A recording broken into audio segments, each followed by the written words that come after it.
Hi, everyone, and thanks for joining us today. We're just going to give everybody 1 minute here to get signed on. It looks like you guys are logging on pretty quick, but give it just a sec.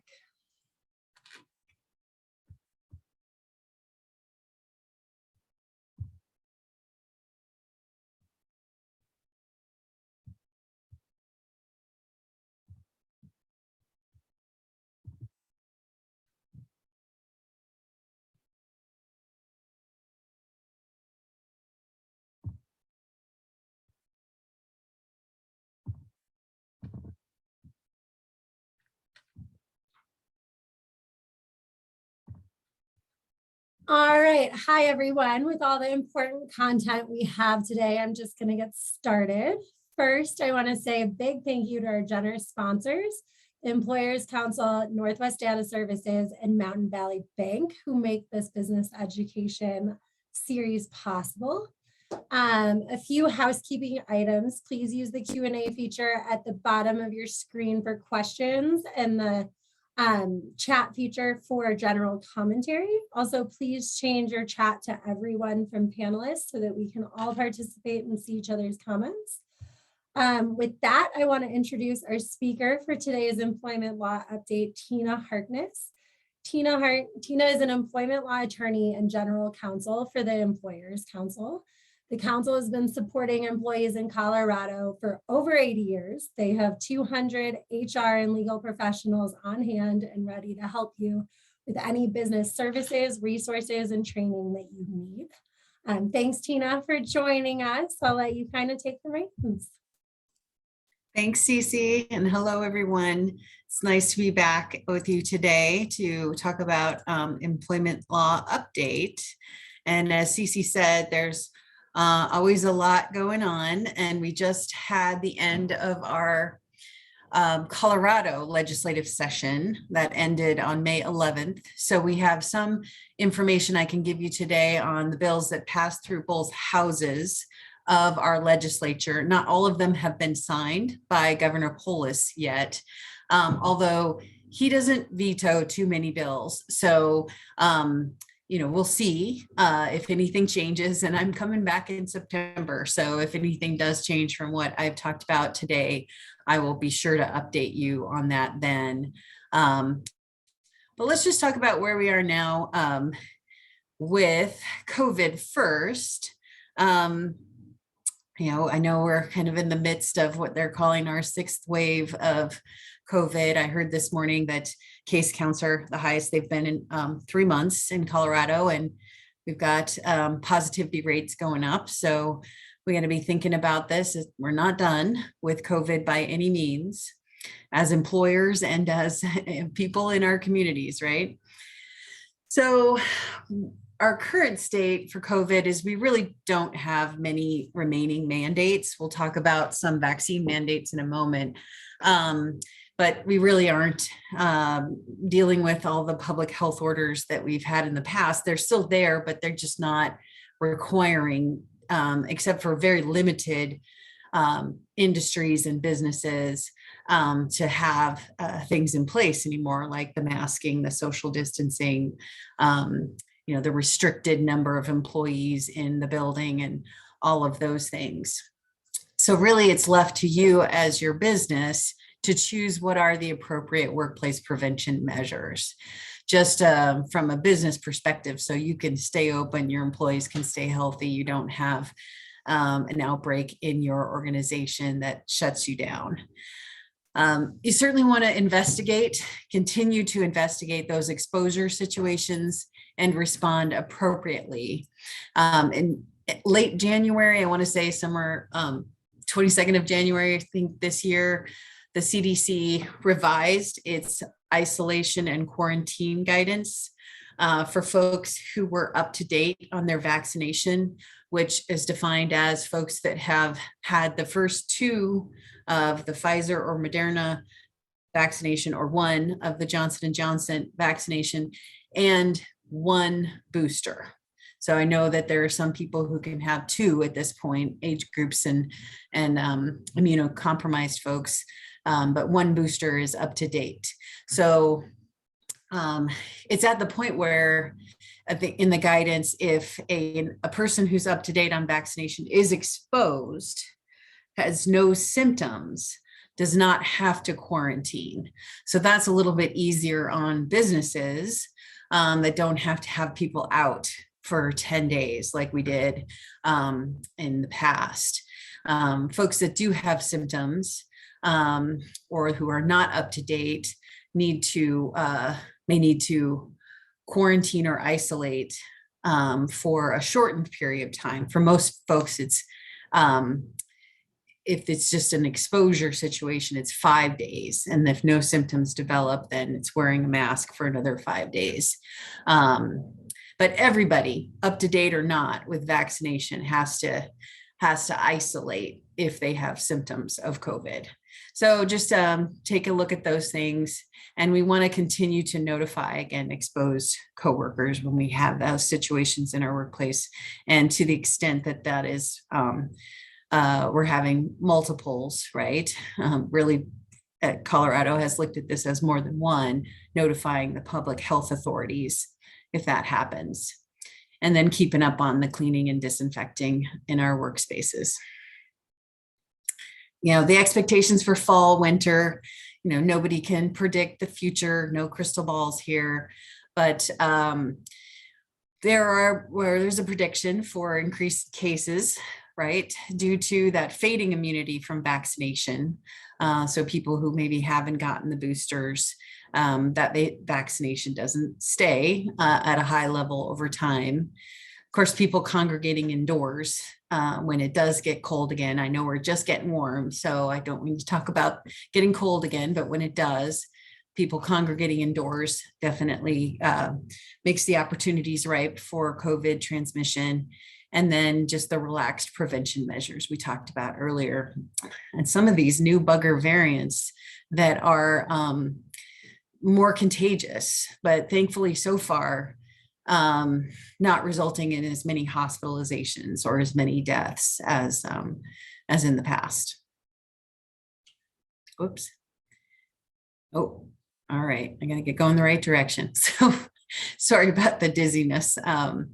For vaccine mandates, you will probably recall presidential executive orders mandating vaccination that caused a lot of fervor and a lot of litigation over those mandates. So some of that stuff has shaken out in our court system, some very recently.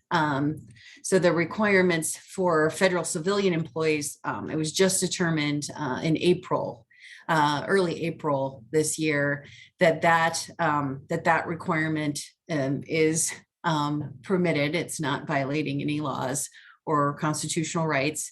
And so those employees are now set to be vaccinated, if they're not already, by November 22nd of this year.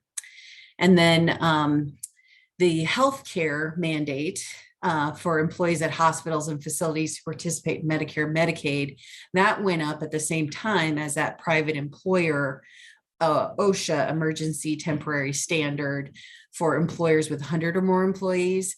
That went up to the Supreme Court, and the healthcare standard was upheld because it was industry specific, right? And it was appropriate for that industry, and that industry had other standards similar to that for vaccinations in the past. But the private employers with 100 or more employees, that one was blocked. So that emergency temporary standard criteria were not met, and that was seen as too broad brush. So I say blocked, but watch for more from OSHA, because they are coming up with a COVID standard. I do expect that it probably will be narrowed to more specific industries rather than just all employers with 100 or more employees, to satisfy the court's feedback on the regulation that was struck down. But they are still working on that, and that they're just not doing the emergency temporary route. They're doing the regular OSHA standard route. So we'll see that in plenty of time to understand what it means, to comment on it before it's finalized and put in place. But we will see it. And then for the federal contractors, that vaccine mandate was blocked, and really haven't seen more activity on that to date. Colorado, we still have some of the vaccine mandates in place, employees in healthcare, employees working for different government agencies.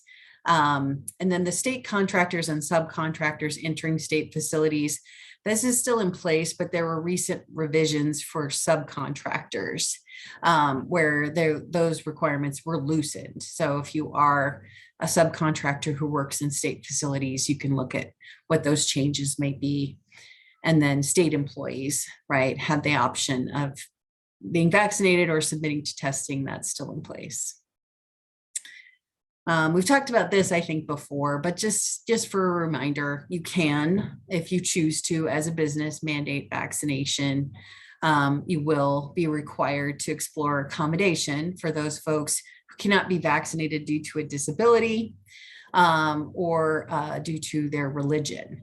So when it's a medical request for an accommodation, it's really pretty simple as to get the medical documentation that supports that. And you're just asking for that information from the employee's healthcare provider that confirms that the vaccine's contraindicated for them for whatever reason. The religious exemptions, of course, that's been flooding in, right? We've got a lot of questions from employers who are mandating vaccination about how to accommodate the religious exemptions that they're seeing. And when we're talking about accommodating individuals, religion and disability are a little different. But generally, we have to be able to show undue hardship in either case to deny an accommodation. We'll talk about what undue hardship is in the religious context in a moment. For disability, we also may be able to make a direct threat argument to deny accommodation. So in some, say, frontline workplaces, we might not be able to accommodate even someone's medical request for accommodation because the job is one that where they are exposed or they could expose others to COVID. So that under that direct threat argument. I also want to note, because we're getting a lot of questions about this, is that HIPAA, which is the Health Information Privacy Accountability Act. Did I get that right? Somebody, I better check my acronym. But HIPAA does not prohibit employers from asking employees about their vaccine status or requiring them to show proof of vaccination status. So HIPAA is a law on medical privacy, but this is an exception, a business record exception from HIPAA, not to get too detailed on that, but these questions are permitted and requiring that proof is allowed. So I just took a look. Littler Mendelson, you might be familiar with, is a national employment law firm. They do an annual survey of a bunch of different items. And they just released their results of that survey in May of 2022. And they're saying that roughly 40% of employers, so this is nationwide, right, are mandating vaccination of their employees. So not over, so less than half, but still a good chunk that are doing that. So how do you handle those requests for religious exemptions? I mean, generally, just think of religion as being defined very broadly. There are hundreds of religions and religious beliefs out there. You haven't heard of all of them. I haven't heard of all of them. So we really do not advise questioning the sincerity of an employee's religious belief without good reason. And the EEOC, Equal Employment Opportunity Commission, our federal civil rights watchdog, has been putting out COVID guidance for the last couple of years as we worked our way through this pandemic. And, they reiterate this, and then they have said that here, these bullets are some of the things that might cause an employer to question the sincerity of an employee's religious belief. So, if you have one or more of these circumstances, I would kind of like you to have at least one and hopefully more of these circumstances, then perhaps you would challenge it. Frankly, I don't think you need to, because the next step, if somebody has a sincerely held religious belief, is, can we accommodate them absent undue hardship?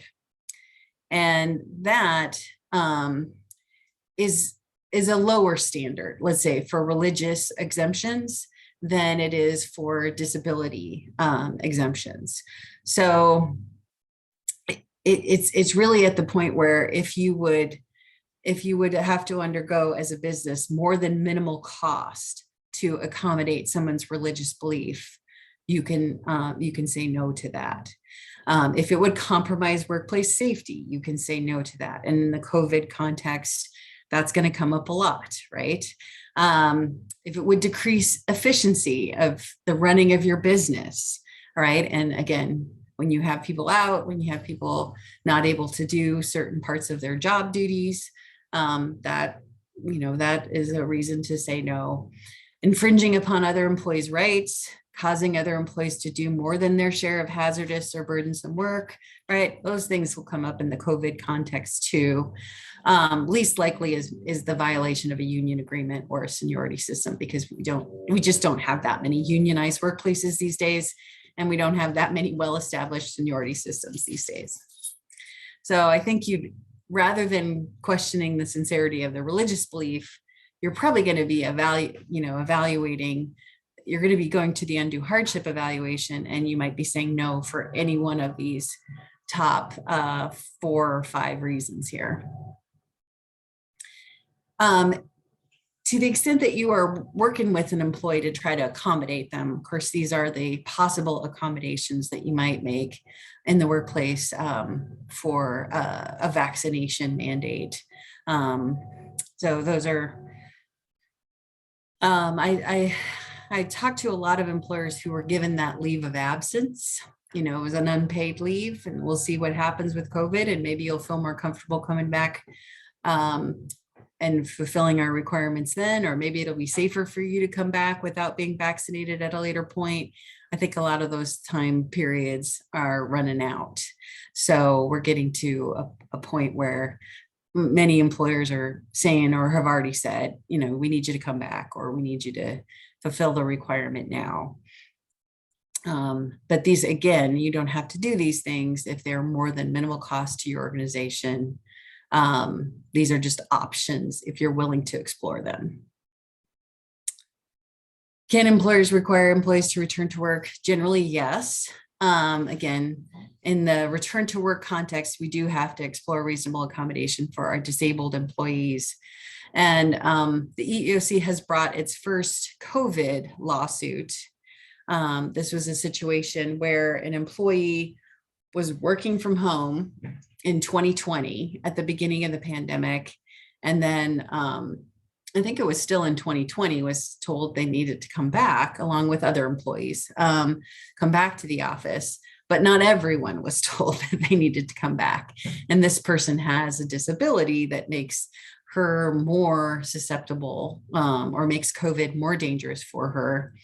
So she asked to only have to come back on a hybrid schedule, a couple days a week in the office and the other 3 days a week at home. And the employer denied that.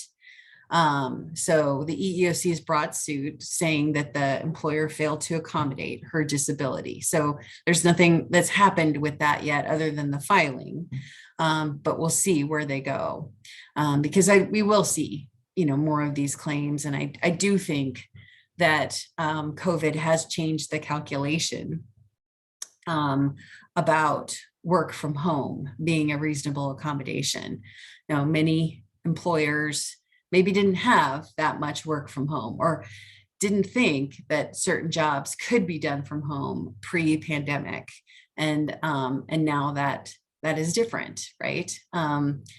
We proved that a lot of jobs, not all jobs by any means, can be done from home. And then there's also the situation where we modified jobs during COVID too, right? We did as much as we could from home, but maybe not all the essential functions of the job were being completed. And in those cases, I do think those employers can bring employees back and say, yeah, well, during COVID and during these times, you weren't performing all these essential functions.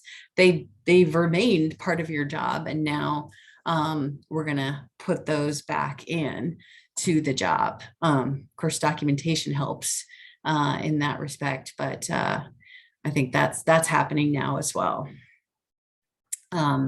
So in requiring employees to return, we certainly want to hear and address any of their safety concerns that they might raise. There's certainly a lot of anxiety, apprehension about coming back by some employees about coming back and maybe being exposed. Or exposing loved ones, right? If they come back to work and they have vulnerable individuals that they live with or come in contact with regularly as part of their life, they're concerned about that. Now, do employers have to accommodate because they have a vulnerable person in their household?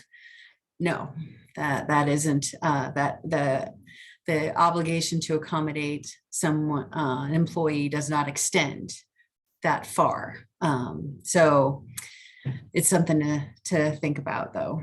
All right. And certainly you want to anticipate how you will handle refusals if employees do not want to return to work. Can employers require employees to test? I think we've talked about this too. Yes. COVID has been determined to be a direct threat to everyone's health and safety. So you can, if you wish to do that, require testing. I think more employers are requiring vaccination than testing, even though testing, the option to test, is kind of the softer approach for what I'm going to show you on the next slide. So just if you do test, there's some guidance from the CDC about setting up your testing program. Most employers, I think, are not testing employees themselves unless they are healthcare organizations. But they're requiring proof of testing elsewhere and setting up testing elsewhere. And you can, again, ask employees if they've been tested elsewhere and get that proof of up-to-date status. So who pays for testing and vaccination? And this is why I think vaccination is winning out if you're going to require something, because employers do. In Colorado, there is a Colorado statute that you've probably never heard of that says if employers are required to pay the cost of medical examinations that are required for employment. So, and that's, that law has been on the books for a very long time, and it's been in place for those physicals and other things that people have to do to get a job. But it applies in this context as well. And the Colorado Department of Labor has been pretty clear about that. So testing, right, whether it's every week or every couple of weeks, can get a lot more expensive than requiring vaccination every, 6 months or something like that. So just know if you are that employees' time spent for any mandatory testing or vaccination is compensable for a non-exempt employee. So that is work time. And employees can use Healthy Families and Workplace Act leave for both testing and vaccination, and then any adverse effects of vaccination. For paid leave, I just want to be very clear that the Federal Families First Coronavirus Response Act leave is done. It's been done for quite a while, but we're still getting questions about it. There's no further leave under the federal law or tax credits available. So we'll move on, but I just needed to say that because I got a question about it even last week.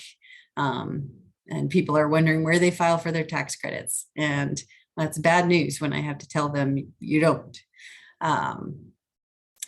So the Healthy Families and Workplace Act, Colorado's law that piggybacked on the Families First Coronavirus Response Act, is now fully in effect.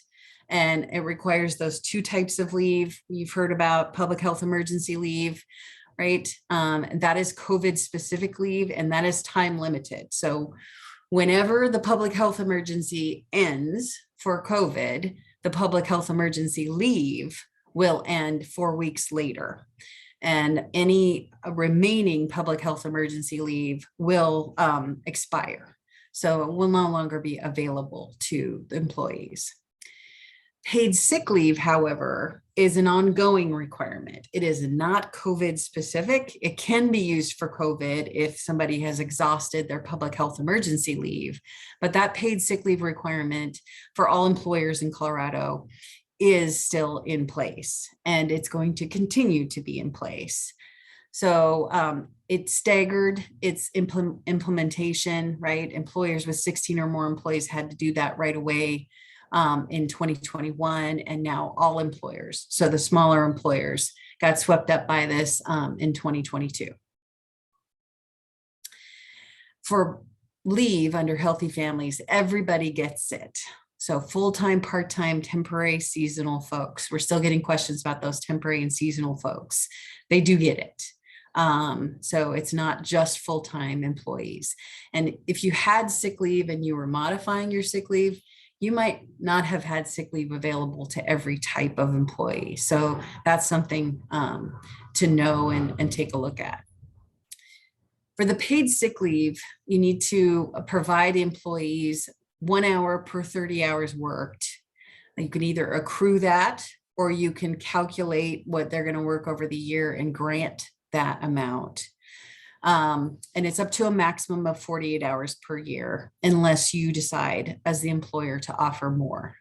So it does max out at 48. Public health emergency leave was a one-time allotment that you gave to your employees who were current employees as of January 1, 2021. And any new employees you've hired since, you need to, during the public health emergency, right? You're giving them a one-time allotment. If they're full-time, it's up to 80 hours, depending on what other existing leave you have for employees.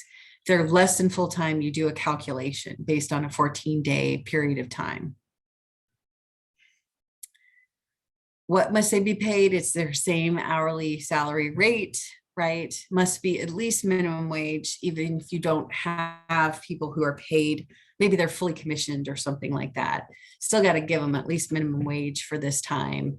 You do not need to include incentive pay, like overtime bonuses, holiday stuff. And the commissioned employees get the greater of their hourly rate if they have one. If they don't have one, then their minimum wage. How could employees use it, right?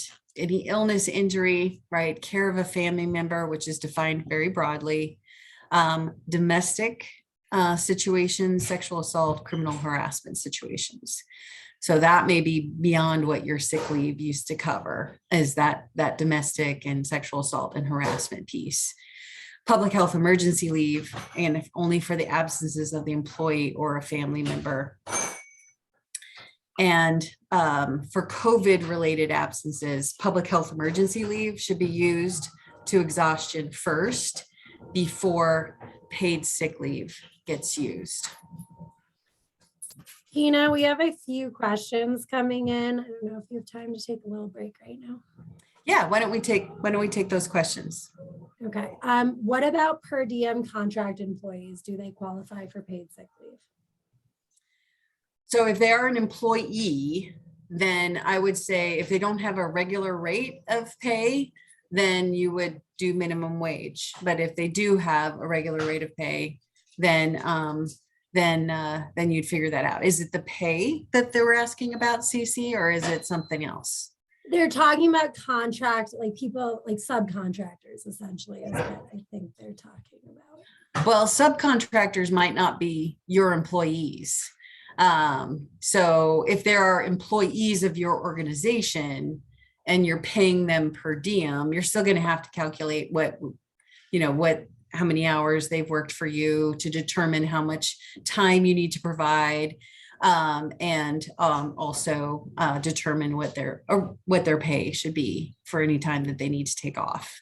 But if they're independent contractors, they're not your employees, then you're not obligated to provide any of this paid leave to them. That's a totally separate relationship. Okay, thank you. And are paid leaves required to be backdated to January 1st, 2021? I'm not sure what, if you mean if you haven't done it, I would say start now. And you may want to fill up whatever coffers we missed filling up. So I guess if that's what you mean by backdating, then yes, if you didn't provide either of these things, this is new information to you, then I would say you want to get going on that now.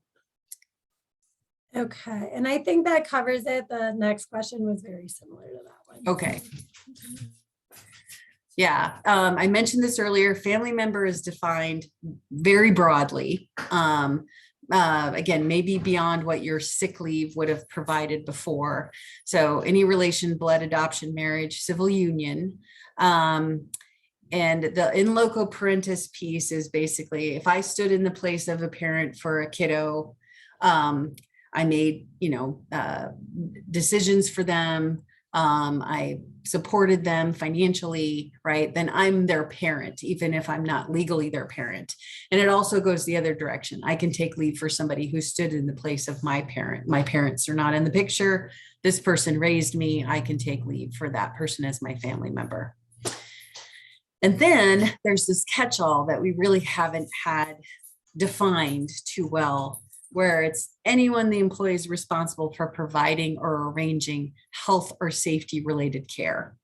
So the fact that that's separately in this law means that that doesn't have to be a relation legally or by blood, adoption, marriage, civil union, right? So this is contemplating a whole other category of folks, and we'll see, time will tell, right, how that is determined. But that's just what's in the statute. So if your employee is coming to you saying that they're responsible for someone, that they are taking care of someone who isn't their relation, who isn't their parent, who isn't their child, who isn't their spouse, isn't even in their family, as we would think, then that is not something to just say no to. It's something to look at a little further. The documentation requirements have changed over time with the rules from what's in the act. So I wanted to mention these here. For paid sick leave, you can require a note, right? Their doctor's note, if the leave lasts 4 or more consecutive work days. So somebody who works Monday through Friday, right? They're sick Thursday, Friday, Monday, Tuesday, right? That would be the 4 consecutive work day, or, anytime between that Monday and Friday span, with 4 days, right? So those shorter absences, we're not going to be asking for notes for paid sick leave. And we don't get details. We don't try to pry into our employees' lives anyway, too much, but we just want to know why they're out. But especially in those cases of domestic violence, assault, and harassment, we don't get the gory details, sometimes very gory details and intimate details of what happened to our employee. We just need to know that they're out for that purpose and provide the time. We do need to keep, what employees tell us about their need for paid sick leave confidential. Even when their coworkers ask, why is this person out? It's just they're out, right? We don't get into the circumstances with them. It's a personal matter. And sometimes, usually, if an employee asks, you can say it's a personal matter. I'm not at liberty to discuss that with you, or for privacy's sake, I'm not going to discuss that with you, just as I wouldn't discuss your personal matter with any other employee who asked me. And that generally takes care of it. There's also the one caveat that one of you who's maybe on this call today pointed out to me that I had to read over a couple of times, that basically allows an employee to write their own doctor's note, right? Employees who don't go in to see a medical provider for their sick leave, or who cannot obtain documentation in either a reasonable time or without added costs, because some doctors will charge people to do notes, right? They can provide their own writing of their absence. So that's something that you might not have been aware of. And again, somebody had to point out to me, because I had to read it a few times to get that that's what that said. And then no documentation can be required for an employee to take public health emergency leave. They just tell you it's public health emergency leave, and that's enough. So when does it end? We're getting this question. Seems like daily, weekly, right? And the federal public health emergency that has been declared by the Department of Health and Human Services has been extended for the 8th time. And these are 90-day extensions. So this extension was made in April. The extension that's in place now is currently through July 15th. And again, employees may use their public health emergency leave until 4 weeks later after the public health emergency leave ends. And that would put us at August 13th of this year, if there are no further extensions. And I would say expect more extensions. I think this is going to continue through 2022. So, don't just stop and wipe out everybody's public health emergency leave banks on August 13th this year. Make sure that you are checking, and we're putting out in our hot topics as the extensions come through. So it's still going. How does Healthy Families interact with existing leave? This probably is filling up the chat. Again, employers are not required to provide additional leave if they have existing leave that meets these requirements. So it has to have the same accrual. It has to be usable for the same purposes under the same conditions. And of course, as we would expect, the statute says if employers want to provide more than 1 hour for every 30 hours worked of paid sick leave, more than 48 hours in a year, you can do that. If you want to provide more leave for the public health emergency, because some employers did, you can do that too. They're never going to tell you you can't be more generous. Other things to know about Healthy Families: you cannot discipline people for their absences under this statute.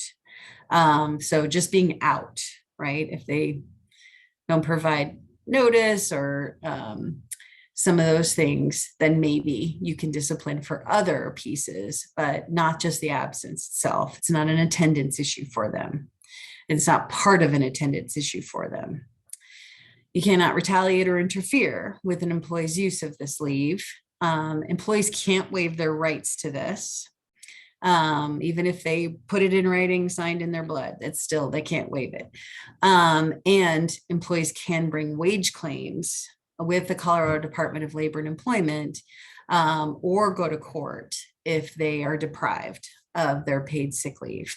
And the Colorado Department of Labor and Employment has a wage claim process that employees can take advantage of at no cost, right? And they can file a complaint online or in person, probably more online these days. And then there's a hearing officer that will review those situations. And the Colorado Wage Theft Act gives the Department of Labor and Employment the authority for private employers to assess amounts due to employees and to fine employers. That's not the same for public sector, but for private sector, they can do that. So beyond Healthy Families, CC, is there a question? There is one more question. The 80-hour allotment is only a one-time thing. It doesn't renew annually or with any other extensions. That's correct. It does not renew. It was a one-time allotment. Perfect. And Thank you, Tina. Yeah. Yeah. And that's, yeah, you're exactly in that same vein. We're getting all those questions because we're used to leaves renewing, right? And the sixth wave, right, of this pandemic, 80 hours back from January 121 was probably used up in one of those 5 previous waves of the pandemic. So it is a one-time allotment. There is no refreshing of that allotment. There was some speculation at one point that the governor might declare one of the variants to be a new public health emergency and trigger a new amount of leave, but there has not been any movement in that direction. So beyond healthy families with COVID, public employers and private employers with 50 or more employees still have the federal FMLA requirements. That might apply to extended COVID-related absences. Most of the COVID is shorter, right? But it could last more than 3 days, which is the trigger for FMLA. And if the predictions are right about long haul COVID and how many people will have those symptoms that for 6 months and more, there'll be plenty of this to go around for all businesses. And COVID, the long haul type, can be, but is not always a disability under the Americans with Disabilities Act. So we may be looking at possible workplace accommodations for some of those lingering symptoms like the brain fog situation, or maybe some respiratory damage that the person suffered as a result of COVID. So we do want to make sure we're engaging in that interactive process to determine if the person has a disability, is reasonable accommodation needed for that person. I get a lot of questions about docking pay when sick leave is exhausted. So your overtime eligible employees, your non-exempt folks, you can dock if they've used up all of their paid time off. So all of their public health emergency, all of their paid sick leave, they're out of your time, then you can dock them hour for hour for absences beyond that if you wish to legally. Exempt employees, so those folks that do not get paid overtime, private employers can only dock in a limited way. You can dock for full day absences due to illness. You cannot dock for partial day absences due to illness. Public sector, so government special districts, you guys can dock for partial and full day absences due to illness after your sick leave is exhausted. So you get that break because it's taxpayer money. So public sector can do that, but private cannot. So what are the new federal laws? We did have one, which is kind of surprising in a midterm year, but we had the Ending Forced Arbitration Act signed by both houses and the president, which invalidates arbitration provisions in workplace sexual harassment and assault claims. So this is called the Me Too Act, right? As a after effect of the Me Too movement that's still ongoing today, but less in the news maybe. So arbitration is out of court process. So it looks very much like a court proceeding, but instead of a judge, you have an arbitrator who makes a determination that the parties agree is either binding on them or non-binding. Most people don't do arbitration unless it's binding, and they give up their right to go to court. And that happens a lot, right? Where especially larger employers will have mandatory arbitration agreements that they require their employees to sign to work there so that they can keep their costs down in employment disputes. So this is going to limit the ability to do that. It doesn't ban it altogether, but you cannot have it a mandatory arbitration agreement signed prior to a workplace incident of harassment or assault. But if one has occurred, right, and then the parties agree to arbitrate, that is still okay. to do that, because there might be reasons to do that. It's faster, it's cheaper than litigation. You know, you presumably should have all similar remedies and a similar process to court, but it saves each side maybe time and money. New Colorado stuff. You're going to get a new workers' compensation poster. So the change here is changing the period of time for employees to report their workers' compensation injuries from 4 days to 10 days. So that's a pretty big jump. So if you look at your current poster, you'll see the 4 days on there, and that's what's going to change. There is a new poster that's required. So you're going to need to get that up on your wall by, or in your electronic posting, since we all have them on the internet now, by August 10th. And if you have a practice, not all employers do, but if you have a practice of disciplining employees for late reporting of injuries, you're going to need to adjust your process. You're not going to be disciplining employees until the 11th day, not the 5th day after their injury. Wage Theft Act changes. So this is, again, private employers for most of this. So I should have put that on the slide. I apologize. Please make a note of that. Requires now a notice to terminated employees before deductions for owed monies and equipment can be made. So you're going to be giving them something in writing. Now, you should have that anyway, private employers. You do need a payroll deduction authorization under the act. So presumably that takes care of that. And then your paycheck stub that shows that this is the deduction for equipment or property that was unreturned at separation, I would say should bookend that process. It does also increase automatic penalties for wage claims. So that's a concern, right? This is one of the biggest areas of liability for employers is wage and hour issues when we don't pay people properly, usually because we don't know and the rules are confusing. But we do want to, if we see a wage claim, take a really hard look at what the employee is saying and make sure that we feel like we're in a good place with what we paid that person, or if there is money that we owe that person, that we do pay them promptly and take care of that and get ourselves out of those penalty provisions. It also allows recovery if push comes to shove, which it doesn't very often in these cases. Attorney's fees, liens, garnishments, right, against the employer if, again, the Department of Labor and Employment in Colorado makes a pro-employee determination that you owe monies to that person. Non-compete agreements. Not all employers use these, but these are the agreements that say that you can't go to work in this industry or for our competitors for a period of time after you leave us.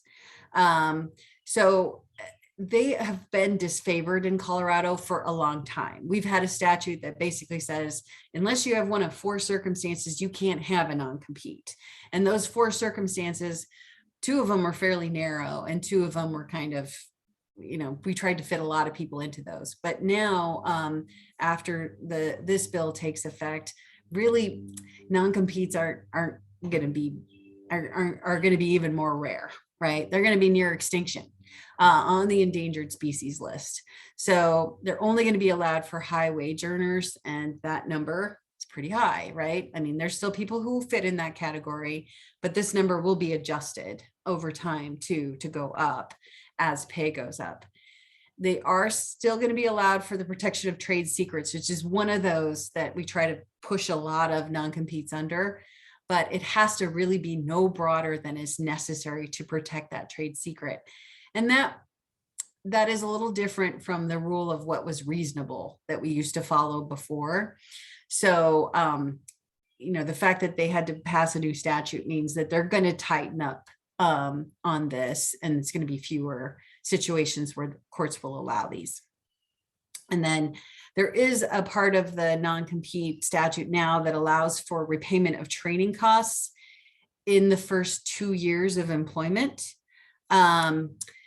you won't be able to do those for you won't be able to do those unless it for just the regular on the job training. It's going to have to be something special or unique that you can recoup training expenses for, and you're going to have that amount proportionally decline over the 2-year period following training.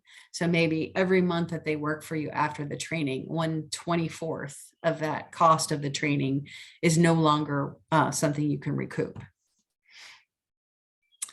Anti-discrimination, there was something called the Power Act that I told you last year to watch for that was really going to blow up the civil rights process in Colorado, allow non-employees to make claims, shorten the time period for responding to claims, allow them to go directly to court.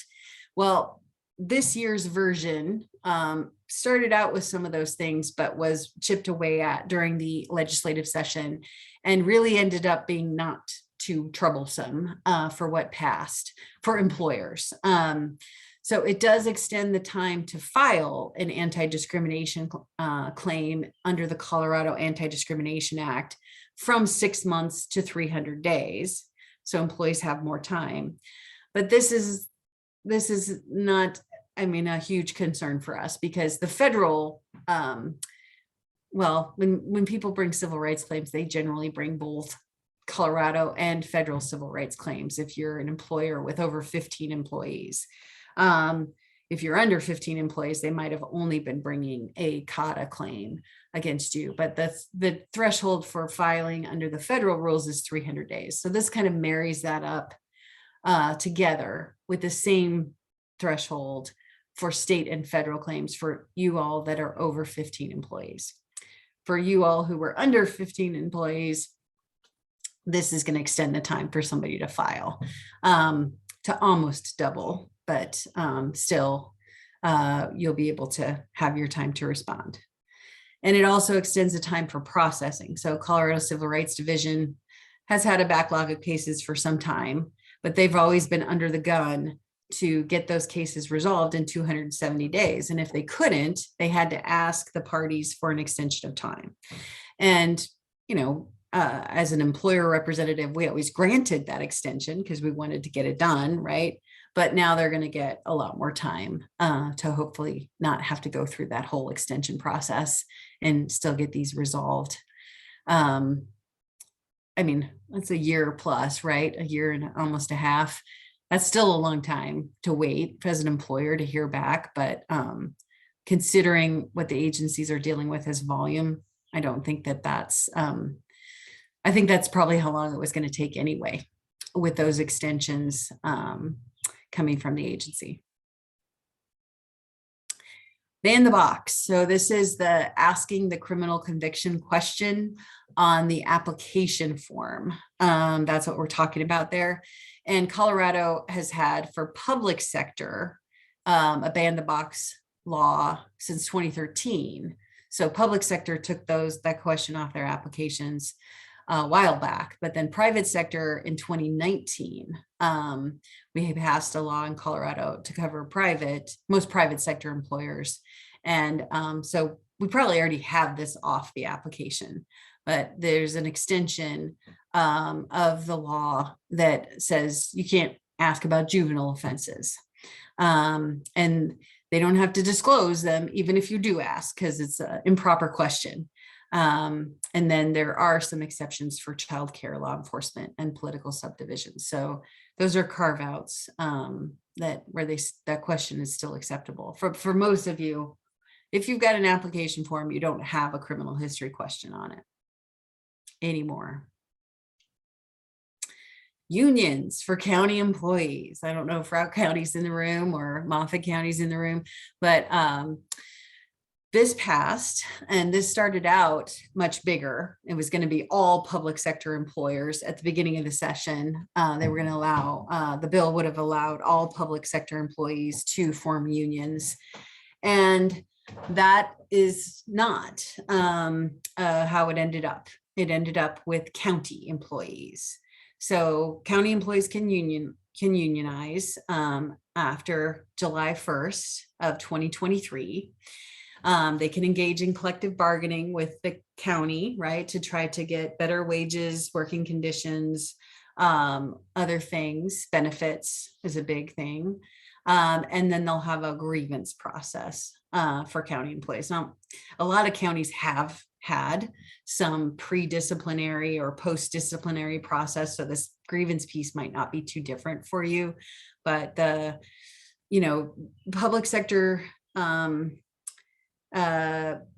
for those public sector employers that have not allowed unions, because some employers have allowed unions, school districts is pretty common, right?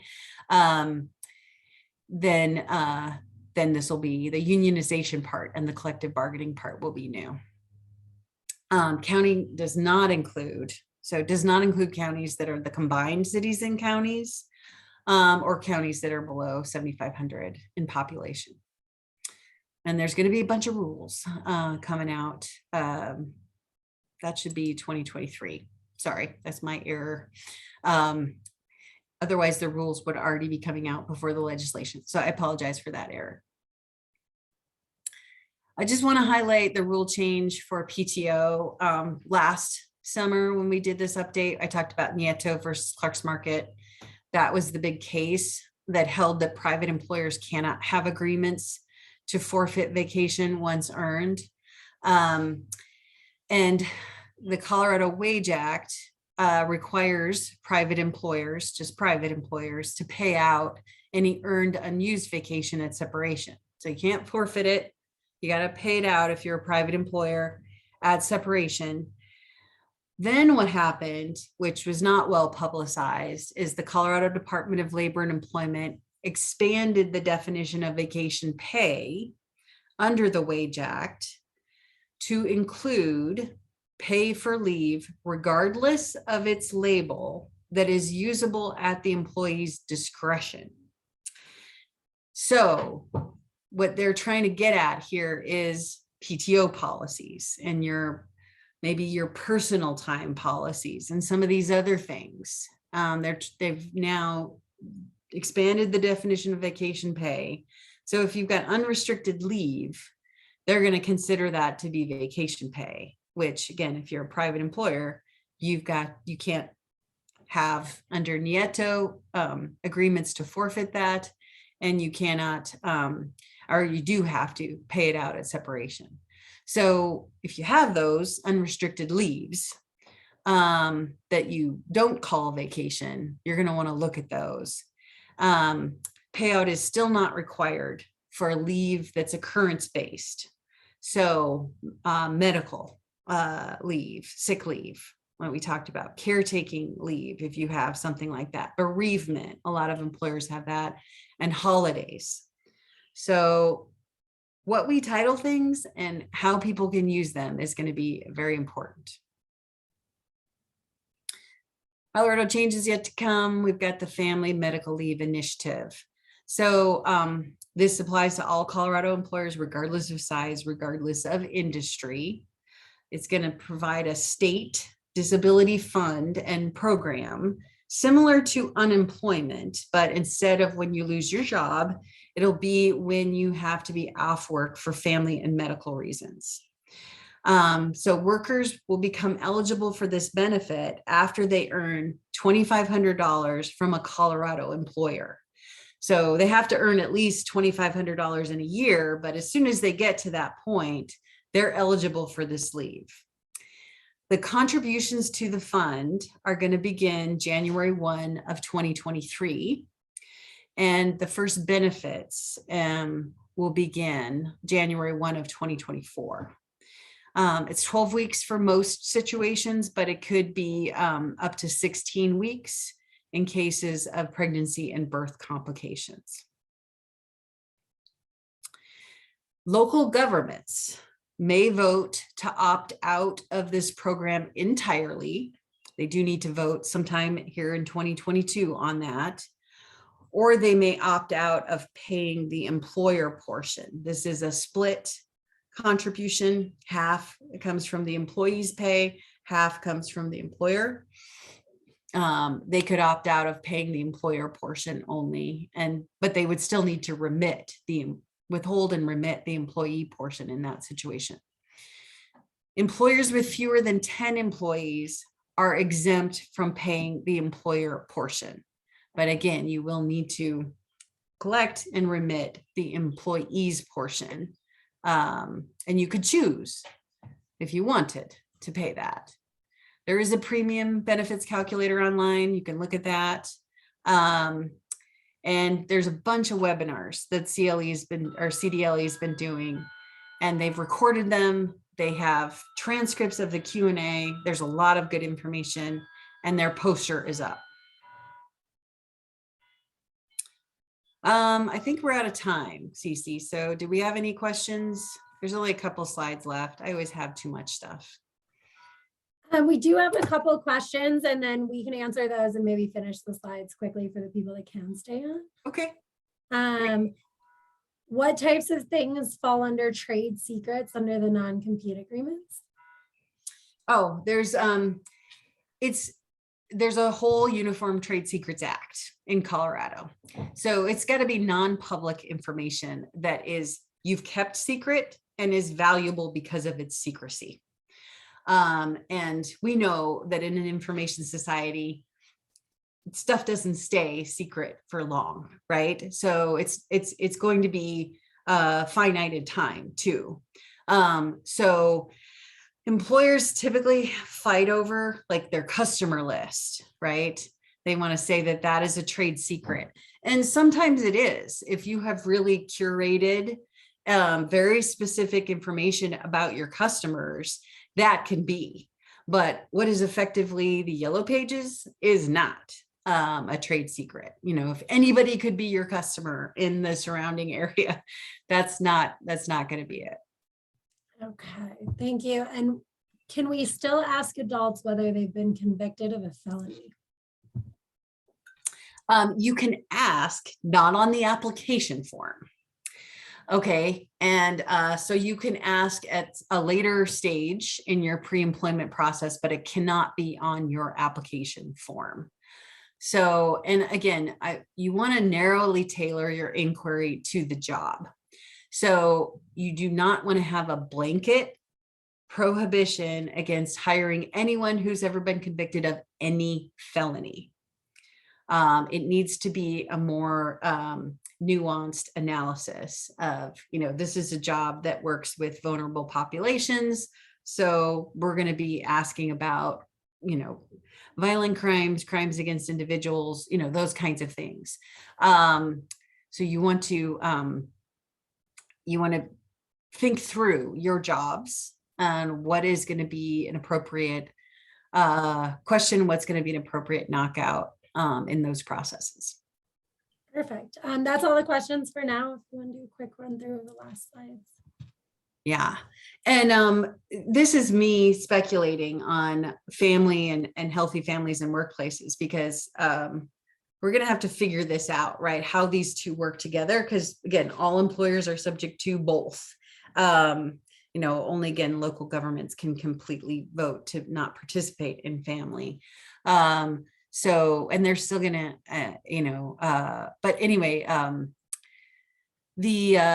we're going to coordinate family with Healthy Families and Workplaces Act and the federal FMLA, if you are covered by that. So just some thoughts here for you. You know, just remember that Healthy Families and Workplaces Act requires employer paid sick leave. So that's not going to go away with family. Family's not going to substitute, even if family ends up running concurrent with this. And I don't think it will run concurrent with Healthy Families and Workplaces, because they're both paid leaves. Usually we don't layer paid leaves on top of each other. Usually they are staggered. And I would think, since it's a short amount of time, or a much shorter amount of time, that probably Healthy Families will be used up first, and then somebody will tap into the state family medical leave benefits. But we'll see. And just remember that Healthy Families, you administer that, the employer does, right? Versus the family program is going to be administered by the state. Yeah, you have to put up with the employee's absence and figure out what to do, right, when you don't have that person there, and reinstate them when they come back, and still pay into their benefits and those kinds of things. But the other parts of the program are administered not by you, they're by the state. Also, Healthy Families is full wage replacement, right? They're regular pay. You don't have to pay the overtime and the special pay, but it's their regular pay. Whereas family is only partial wage replacement. If you look at that calculator, some people will get up to 90% of their pay. People who earn about $500 a week will get almost all of their pay, but people who earn more than that will get less. So it is a partial program. And then for FMLA, family was designed to run concurrently with FMLA. So those will layer on top, but family could go longer, remember, because federal FMLA is 12 weeks in most circumstances. And family is also 12 weeks, except in the case of birth or pregnancy complications, where it could go 16 weeks. So there might be a tail of that family leave that follows FMLA's expiration. The other piece that comes into play here is that people become eligible for family sooner than they become eligible for FMLA. So somebody might take their family leave before they become eligible for FMLA because they've earned that $2,500. That doesn't take much. That might be one paycheck for some people, but it's not going to take very long. So they may be able to tap into that family leave sooner. And if their condition continues beyond 12 months, right? If they've got 12 months into employment, if they've been able to work a little bit and they still meet the FMLA criteria of having been employed for 12 months and worked 1,250 hours in the last 12 months, then they could also use FMLA leave. So it's going to be, it's designed to be concurrent, but it may also end up being consecutive because of when people become eligible. Just closing with some employment law trends.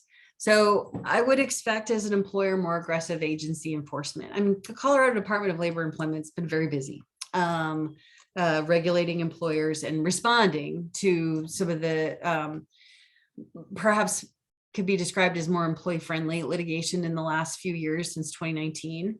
But we're at the point now where many of the administrative agencies, their governing bodies, their commissions and their governing boards are now switching over to control of the Republican Party, right? That doesn't happen immediately when the president changes, the presidential party change. It happens as the terms run out.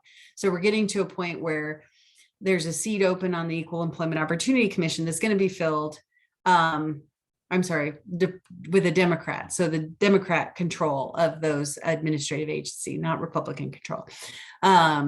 So we're going to see those decisions of the agencies start to change as one party takes over from the other party in running those commissions. So we'll see that with the EEOC in the civil rights area. We'll see that with the National Labor Relations Board soon. Those are two of the main agencies we deal with. The Department of Labor, we've already seen that change over. So expect more aggressive agency enforcement. Of course, we're still continuing to deal with worker shortages. I've talked to some employers in some industries where it seems like it's leveling off, but I know there's a lot of employers that are still in free fall. And then remote work stuff. So balancing employee productivity, working from home with privacy. So there's a lot of employers looking at ways to track, what employees are doing when they're working from home, tracking how they're using their computers and those kinds of things. And, employees may not like that or may feel like that's an invasion to do that. So we'll see where we go with these, but I think those battles are shaping up with our new work from home workplace. And then the mental health issues, they're just huge. And our workers need support. And so I'm talking to a lot of more employers who are looking at, if they didn't already have stuff, they're getting it now. So that they have something that is supporting their workers through professional and personal issues that are exacerbated by mental health problems. So that's all I had for you guys today. Cece, are there any more questions in the queue? There is one more. Can you please elaborate just a little bit more on commission pay and how to calculate the compensation owed? Would it be minimum wage? For Healthy Families and Workplace Act, I think that's when that came up today. So if you have records, right, over time of what the employee who is commissioned has earned, and you can come up with a rate based on what you then I would do that. I would come up with that rate. I would do a look back, maybe for a representative period. I don't know if a quarter is enough or if 6 months would be better. I would look at that first. But if you really can't come up with, and you don't track the hours for that person, maybe they're outside sales or something like that, then you can default to minimum wage. Can't be less than minimum wage. So if you can do a calculation and it's less than Colorado's minimum wage, then you're bumping them up to Colorado's minimum wage.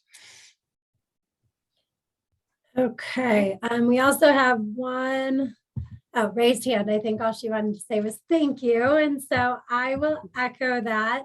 Thank you so much for your time, Tina, and all the great information. For our attendees, I just want to let you know that our next business education series event is again with the Employers Council. A colleague of Tina's, Sue Wolf, and it's a presentation covering a resort town analysis of benefits and compensation, and that is coming up on July 21st. And then we also have another employment law update a little closer to when these policies need to be implemented, and that'll be on August 31st. So keep an eye out for those.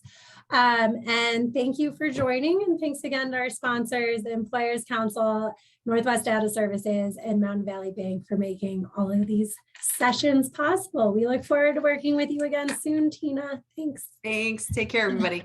Have a great day, everyone. Bye.